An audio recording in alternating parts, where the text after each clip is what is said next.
Glitch once again partnered up with another indie creator, this time Rubber Ross, to publish the indie show pilot GameOverse, a show where video games collide in different worlds, seeking balance and destruction, where if a hero beats the villain in their video game world, the game is forever deleted.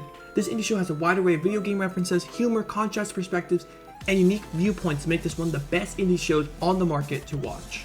Hello Ninjas, welcome back. In today's video, I'm going to provide my review on the latest indie show released in the market, GameOverse. I'll give my overall thoughts on the indie show, the good, the bad, and what may happen if this becomes a full-on show like the many other indie shows that are already available. As a reminder, this is my opinion and yours may be different than mine, and that's okay. We can share our opinions in the comments and debate in a friendly manner as to why you might not or like the show as much as I do. All credit goes to Glitch Productions for marketing the indie show, as well as Rubber Ross for making this awesome show. The credit links will be at the top of the description, as well as mentioned in the end credit screen of the video. Okay, let's press start on that new save file and spring our way into action on my review of GameOverse. In order to progress through the save file, we need to explain what this game is about. GameOverse takes place in a universe. Many universes, actually. In this universe, there are many video game worlds. In regular video games, your goal as the hero is to beat the final boss and complete the story. Now, what if I told you that's actually not what you should do here? Instead, in this universe, when the hero beats the villain, the entire video game world is deleted, gone, corrupted from the universe. So Kit and Caboodle, now stranded in a ship, must cross the different video game worlds to ensure that what happened to them on their world doesn't happen to anyone else in their world. They also have gobbles, which I will explain later on in the video. The villains of this story are Warwick, Misinformation, and Fold, or as I call them, Papers. Their goal is to absorb the deleted video game worlds, to recreate them, rebound the game rules that once was, to restore them to its rightful state. There's another goal they have, which is to train the Lady Crab. Now, I'm not sure what Lady Crab has that makes it a pivotal part of Warwick's plan, but hopefully we'll obtain more information when this becomes a full series down the line. The story is quite straightforward. The protagonist wanted peace and non-further pain, depression, and PTSD to happen to anyone but herself, and Caboodle travels to different video game worlds to make sure the hero never completes the journey. Whereas the villains, Warwick and Misinformation, as well as Papers, want the hero to complete its journey in order to absorb the deleted game worlds to recreate them in a newer, more fresh rule states for their own good. I explained the main story that is being told here, but there is a subplot that is needed to be explained and explored through our save file, so let's explain that. And then, I'll give my thoughts on the subplot, and then branch out whenever I need to specifically. In this subplot, we travel to Flappers, the super dolphin. In this video game, Flappers is our protagonist of the story. His mission is to progress through the worlds, beating bosses along the way to reach the, wait, are we sure this isn't just Mario? Buster, just keep reading the script! Alright. Beating bosses along the way to reach the main villain of the game, Snappers. When Snappers is defeated, the hero's journey ends. Which, by the way, 20 years? 20 years is crazy, bro. What the hell? It took you that long to get all the way to the very, very end? 20 years? Dog, it takes me like 15 minutes to go beat Mario. I'm just kidding, guys. I'm kidding. Since I mentioned about Mario, let's look at one of the positives in this show. I love the way they adapted the world building aspects in this. It felt like I was watching like an alternative Mario universe. Throughout the pilot, we can see Kit and Gobbles make their way through the beginning portion of the game via the title screen. We saw it with Misinformation and Papers, where they literally viewed the actual title screen, and then it transitioned to underneath the waters, where it showed them progressing through the game. Then, Flippers send them over to the hub world, Coral Reef City. This is where you can access the NPCs, interact with them, gather some supplies before you venture into the worlds, beating up levels, completing puzzles, completing activities, and beating those mini-bosses to make it to the final boss of the entire game. In Flipper's perspective, we can see the many locations of levels he is in need of completing. One looks to be a broken down oil rig, another one looks to be a farm. We also have some extra levels too. This is what made this such an awesome series. I am a big Mario fan. I love the franchise, so this felt close to home. This felt as if we were in an alternative Mario universe. There was coins, by the way. Alright, they look like the Seaside Kingdom coins. Alright, I'm not lying. Look right there! Like, we were in a game that Nintendo didn't want us to learn about. Like, Nintendo was trying to hide this from us. You know, it just felt like I was in a different, like, Earth. I felt like it was a different universe. I felt like it was in an alternative life, you know? Like, I was like, wait, why does it eerie feel like Mario, you know? It felt eerie similar to the point where I was like, dog, this feels way too good to be the point where, like, I want to play this game, you know? Like, let me hop in. Let me be Flippers, bro. In the montage of Mr. Papers and Flippers, we can see some other locations too, like another Coral City, a factory, a hardware store, and some bosses like the Octopus and Mr. Crabbington. I would have liked to see Flippers expand upon levels and be shown how he completes it, rather than being a montage, but that isn't such a big deal for me. The world building aspect was already good enough, so this wasn't a huge flaw for me. Headed back to Kit and Gobbles, they were mainly trying to stop Flippers from using Papers, since they knew Papers was on Warwick's side. But of course, he didn't listen. They mainly were side characters, which, you know, was fine. I didn't really mind Kit and Gobbles being like a side character to the subplot's main characters. I didn't mind that.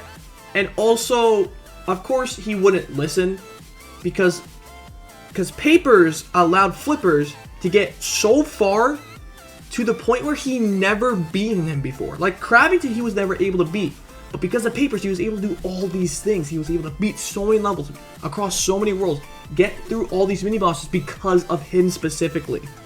They didn't do a ton till the end, but for the world building, we can see them venture through the levels in the beginning of the game, as well as the latter half where they took seahorses to enter Snapper's lair.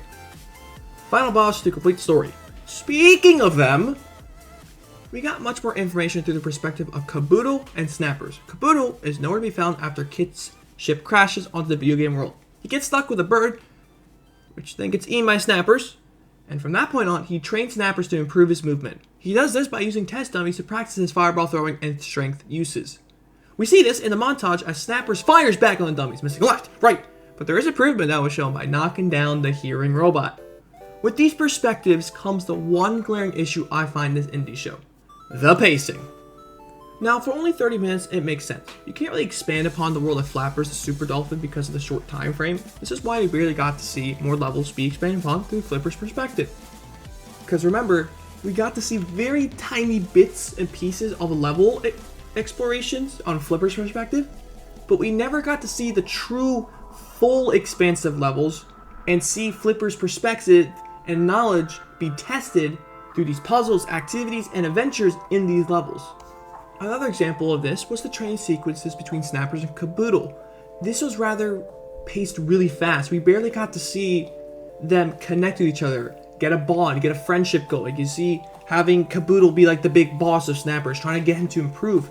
Hell, at the end he still got beaten by Flippers with the super dodge. He still got beaten regardless. So clearly the test work didn't even happen. So I wish that they showed off more of the sequences. They showed off the training, the increasing level of difficulty throughout it. I wish if they shown more of that, because we could have had a larger setting and a larger feel and a larger connection of a bond between one another, which helps connect us to the characters and see that their issues in real life try and balance between getting Snappers good and trying to explain why he needs his help. And finally, the Coral Reef City being explored through Kit and Gobbles. We rarely got to interact with the NPCs around here. We just got a good old, hey, hi, hello, how's it going, you know? And we got interaction with the Spike Ball, which we'll come back to later, alright? The Spike Ball was very funny.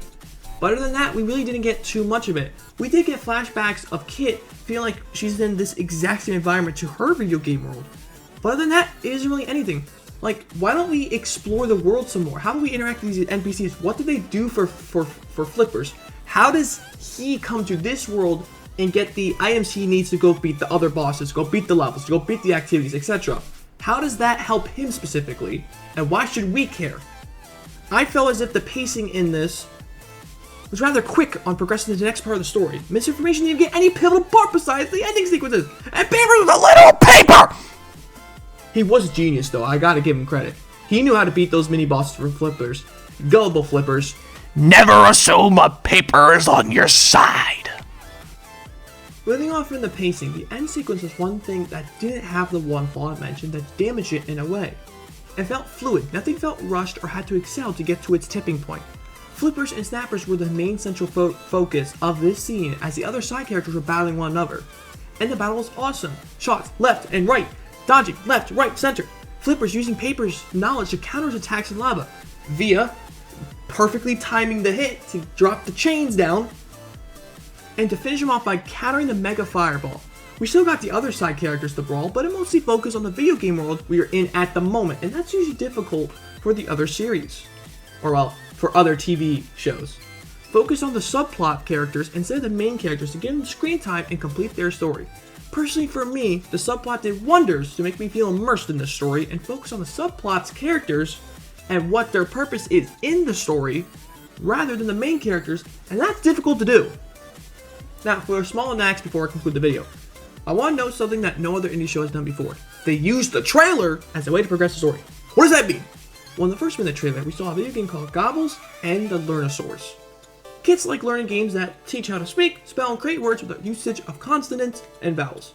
Gobbles and Stegosaurus venture out to find all the missing vowels, and then show Crow-Muggin, is that how you say his name? That he missed the vowels and beat the game, which then ruined his world for good. It's like a prologue that jumpstarts the story for the pilot, and I love that. Using a trailer as a prologue to jump right into the action. It's something that was never done before prior to any other indie show, and I love that. It uses any of the footage from trailers, sneak peeks, etc. to build the story when given a small time frame to cram everything they want to in. As for characters, the soccer ball was my favorite. The way he speaks and just ends his sentence with, "Wanna play soccer?" is hilarious. I love it. The designs for the show are awesome too. The stiffy, laggy animations makes it feel immersive. We all hate lag, and what's the one thing that is present everywhere in a video game? Lag. So to show off those portions provides a more down-to-earth feel than unrealistic. It keeps it realistic and still crosses the boundaries of unrealisticness to make you feel like you're playing the video game or someone else is and you are watching them play it. It isn't just the plot that helps bring this all together, it also shows the importance of storytelling too. Now, this will get a bit dark, so skip to this if you don't want to hear this.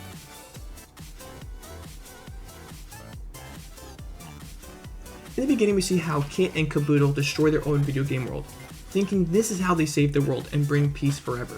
She defeats the final boss and then she sees the